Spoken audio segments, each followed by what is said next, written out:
جو لوگ زیادہ تر وریز ہوتے ہیں اباؤٹ فیوچر، ٹھیک ہے، فیوچر کے بارے میں زیادہ خوف ہوتا ہے، فکر مند ہوتے ہیں، کیا ہوگا، کیسے ہوگا، میری لائف کیسے سیٹ ہوگی، فیوچر میں کس مقام پہ ہوگا، کامیاب ہوں گا بھی کہ نہیں. یہ بھی اوور تھنکنگ کے ٹائپس ہیں کہ وہ فیوچر کے بارے میں بار بار سوچتے ہیں. جو چیز آپ کے پریزنٹ میں ہے، آپ کے قابو میں ہے، آپ ان پہ فوکس نہیں کرتے، لیکن جو فیوچر میں ہے، جو ابھی آپ کے لیے آیا بھی نہیں ہے، آپ کے بس میں بھی نہیں ہے، ان پہ بار بار سوچ کے اپنے پریزنٹ کو خراب کر دیتے ہیں، اور وہ بھی نیگیٹو سوچتے ہیں، پازیٹیو بھی نہیں، نیگیٹو سوچتے ہیں. تو یہ ایک ٹائپ آ گیا، وریز اباؤٹ فیوچر. ٹھیک ہے. رومینیشنز اباؤٹ پاسٹ، جن کا پاسٹ میں کوئی ایکسپیرینس ہوتا ہے، ٹراما ہو جاتا ہے، جب وہ پاسٹ سے نکلتے ہی نہیں ہیں، موو آن نہیں کرتے. یہ بھی ایک ٹائپ ہے کہ وہ بار بار پاسٹ کے بارے میں سوچتے ہیں، جو ہو گیا سو ہو گیا، اب اس پہ پچھتانا یا اس پہ سوچنا کوئی سلوشن نہیں ہے. وہ حضرت واصف علی واصف رحمۃ اللہ ارشاد فرماتے ہیں کہ آدھے سے زیادہ لوگ تو ماضی کو بدلنا چاہتے ہیں، جو گزر چکا ہے، بالکل جو اللہ نے گزار دیا ہے. ایک واقعہ تھا، ہو گیا تو سونپ دے اس کو، تاریخ کو، لیکن وہ چیز ان کے ذہن سے نکلتی نہیں ہے، اور وہ اسی ٹراما کو اپنے دماغ میں ریپیٹڈلی ریکریٹ کر رہے ہوتے ہیں اور اسی چیز سے گزر رہے ہوتے ہیں. ٹھیک ہے، تو یعنی کہ فیوچر اور پاسٹ. جی. اس کے علاوہ ایک بگ پکچر اوور تھنکنگ، جب ایک انسان اپنی لائف کے بارے میں ایک بگ پکچر بنا لیتا ہے، بہت ڈیپ چلا جاتا ہے. کئی بار ان کو ایسے تھاٹس آتے ہیں، میں کس لیے آیا ہوں، میری لائف میں کیا ہے.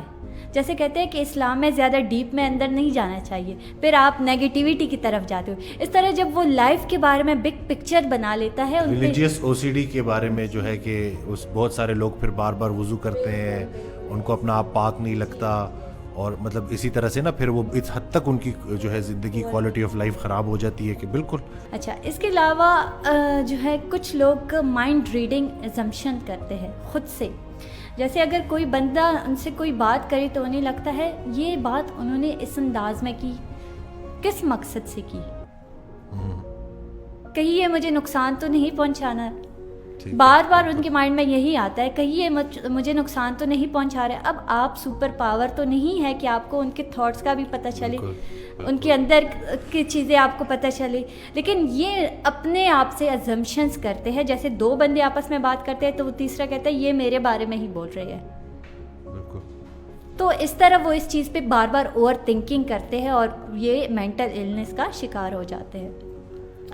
اس کے علاوہ انڈیسیزونیس، وہ لوگ جو کہ ڈیسیژن نہیں لے پاتے چھوٹی چھوٹی چیزوں میں. یہ ان لوگوں میں ہوتا ہے جنہوں نے لائف میں کوئی بیڈ ایکسپیرینس ہوا ہے جن کے ساتھ، یا کبھی کوئی ڈیسیژن ہی نہیں لیا ہو.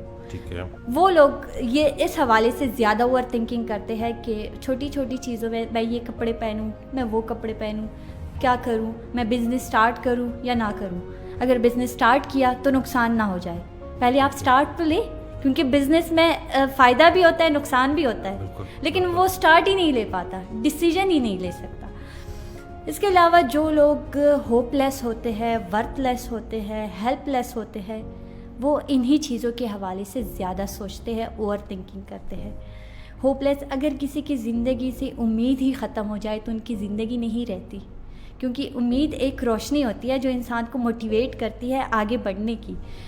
جب وہ یہ امید ختم ہو جاتی ہے، پھر ان کو لگتا ہے کہ میرے ساتھ تو کچھ اچھا ہوگا ہی نہیں، میں تو اس قابل ہوئی نہیں، اپنے آپ کو ورتھ لیس سمجھنا. جی، یہ مجھ سے ہوگا ہی نہیں، حالانکہ وہ کر سکتا ہے، ان میں وہ سکلز ہوں گے، لیکن وہ ورتھ لیس ہو گئی. یہ زیادہ تر ان لوگوں میں یہ اوور تھنکنگ ہوتی ہے جن کا سیلف اسٹیم لو ہوتا ہے، کانفیڈنٹ لو ہوتا ہے. ان لوگوں میں یہ ایسی اوور تھنکنگ زیادہ ہوتی ہے. لیکن ہوپ لیس، ورتھ لیس، ہیلپ لیس، ان چیزوں سے ریلیٹڈ جب اوور تھنکنگ ہوتی ہے، یہ بہت ایکسٹریم لیول کی ہوتی ہے، اور یہ انسان کو سوسائڈ کی طرف لے کر جاتی ہے، سیلف ہارم کی طرف لے کے جاتی ہے. بالکل سیلف ہارم کی طرف لے کر جاتی ہے.